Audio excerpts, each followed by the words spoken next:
বিজ্ঞাপন দিয়ে ভুয়ো পরিচয়পত্র তৈরি, শান্তার সাগরে ধৃত সৌমিক দত্তের কীর্তি ফাঁস। ফটোকপির দোকানের আড়ালে ভুয়ো পরিচয়পত্র তৈরি করা হতো।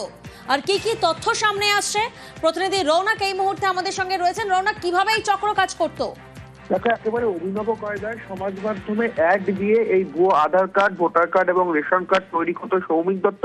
বিশেষ করে টার্গেট অফ অডিয়েন্স থাকতো বাংলাদেশিরা এবং তাদেরকে এই ভুয়ো পরিচয়পত্র তৈরি করে দিত।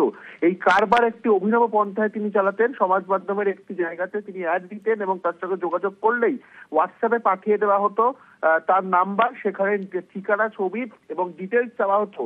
কোন কাউকেই সশরীরে হাজির দিতে হতো না। ডিজিটাল শো এর মাধ্যমে 2 থেকে 3 দিনের মধ্যে ভুয়ো পরিচয়পত্র তাদের কাছে পৌঁছে যেত এবং প্রত্যেকটি পরিচয়পত্র তৈরি করতে প্রায় 4 থেকে 5 হাজার টাকা মাথাপিছু তিনি নিতেন। সেক্ষেত্রে এরকম বহু ভুয়ো পরিচয়পত্র তিনি ইতিমধ্যে তৈরি করেছেন। তাদের রেজিস্টার খাতা, সেই খাতা তদন্তকারী আধিকারিকরা বাজেয়াপ্ত করেছে এবং খতিয়ে দেখা হচ্ছে আরো এরকম বাংলাদেশি কেউ রয়েছে কিনা যাদেরকে ইতিমধ্যে ভুয়ো পরিচয়পত্র প্রদান করেছে এই সৌমিক দত্ত। গোটা বিষয়টি খতিয়ে দেখছে কলকাতা পুলিশের গুন্ডা দমন শাখা।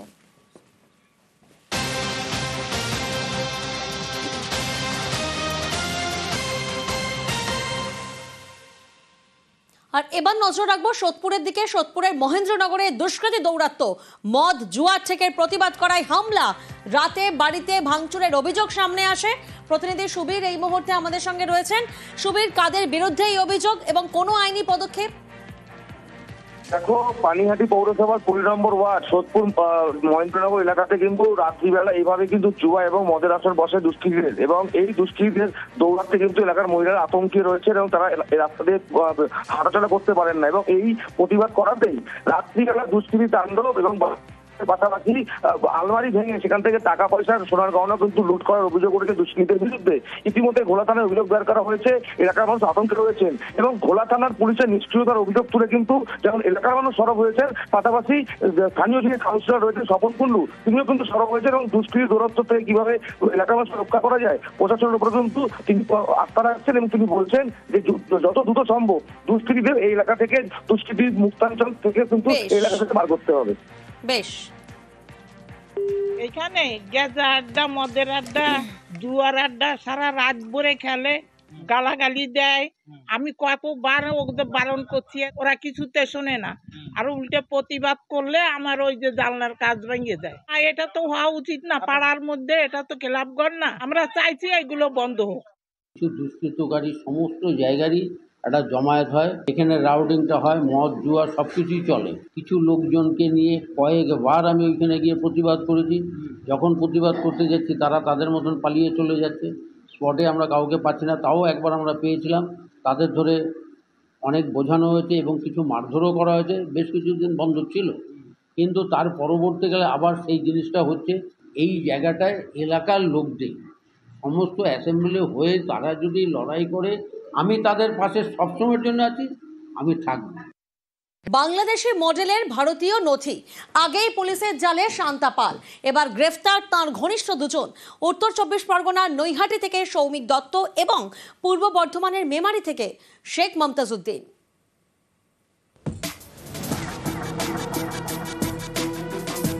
30শে জুলাই কলকাতা থেকে গ্রেফতার করা হয় বাংলাদেশি মডেল শান্তা পালকে।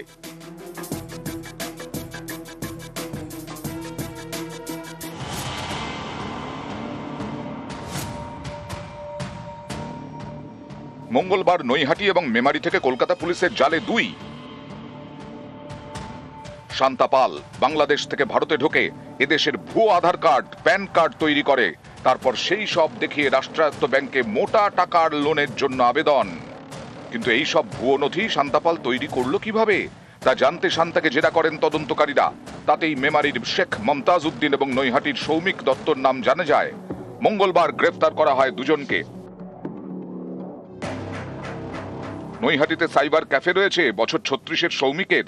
তদন্তকারীদের দাবি সাইবার ক্যাফের আড়ালেই ভুয়ো নথি তৈরির কারবার।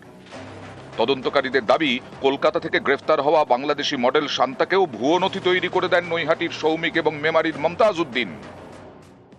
জেরক্সের দোকান না, না প্যান কার্ড বানায় না, আধার কার্ড আর ভোটার কার্ড, তারপরে এইসব করে।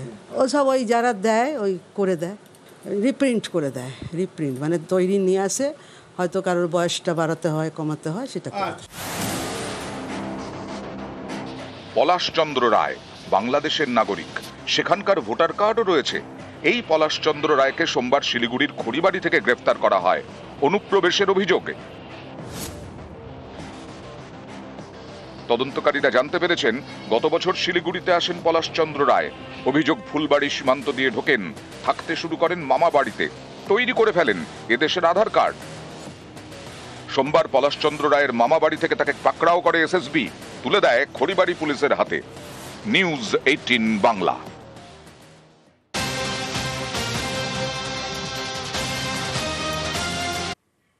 বিজেপিকে কড়া আক্রমণ অভিষেক বন্দ্যোপাধ্যায়ের। বাংলা ভাষাকে আক্রমণের অভিযোগে সরব হয়েছেন তিনি। ভিন রাজ্যে বাঙালি নির্যাতনের তীব্র প্রতিবাদের ডাক, প্রকৃত ভোটারদের নাম বাদে ষড়যন্ত্রের অভিযোগ, জনপ্রতিনিধি ও পদাধিকারীদের সতর্ক থাকার বার্তা অভিষেকের। আমাদের পাড়া আমাদের সমাধান সফল করার নির্দেশ দিয়েছেন অভিষেক বন্দ্যোপাধ্যায়।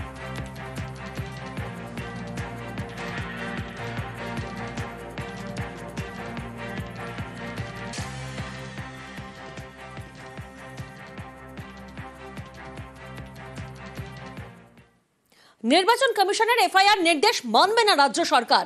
ইয়েরাদের বিরুদ্ধে গাফিলতির প্রমাণে এফআইআর এর নির্দেশ কমিশনের। রাজ্যের প্রশ্ন, ভোট ঘোষণা না হওয়াতেও কিভাবে নির্দেশ কমিশনের? এফআইআর নিয়ে নির্দেশে ক্ষুব্ধ অফিসারদের সংগঠনও, প্রয়োজনে আদালতে যাওয়ার ভাবনা।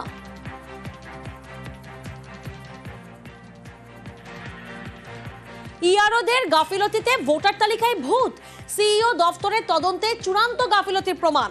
4 জন অফিসারকে সাসপেন্ড কমিশনের। সাসপেন্ড ময়না বিধানসভার ইলেকট্রাল রেজিস্ট্রেশন অফিসার এবং assistant electoral registration officer. Baruipur পূর্ব বিধানসভার ইআরও এবং এইআরও কেও সাসপেন্ড করেছে কমিশন। রাজ্যের মুখ্য সচিবকে এফআইআর এর নির্দেশ দিয়ে চিঠি জাতীয় নির্বাচন কমিশনের।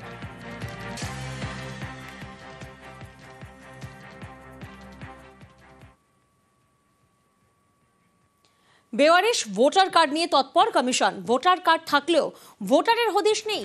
উত্তর 24 পরগনার ইআরও দফতরে পড়ে 300 এপিক। 20 অগস্টের মধ্যে জেলা শাসকদের কাছে বেওয়ারিশ ভোটার কার্ডের রিপোর্ট তলব।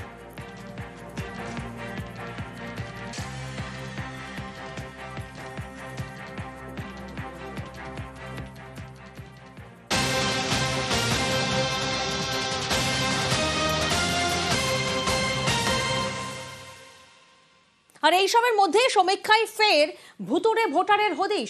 এবার হাসনাবাদে একটি বুথেই 27 জন ভুতুড়ে ভোটার। হাসনাবাদের আমলানি 284 নম্বর বুথে 27 জন মৃত ভোটার। বিস্তারিত জানবো, প্রতিনিধি অনুপম আমাদের সঙ্গে রয়েছেন। অনুপম, এই মৃত ভোটারের নাম কিভাবে প্রকাশ্যে এলো?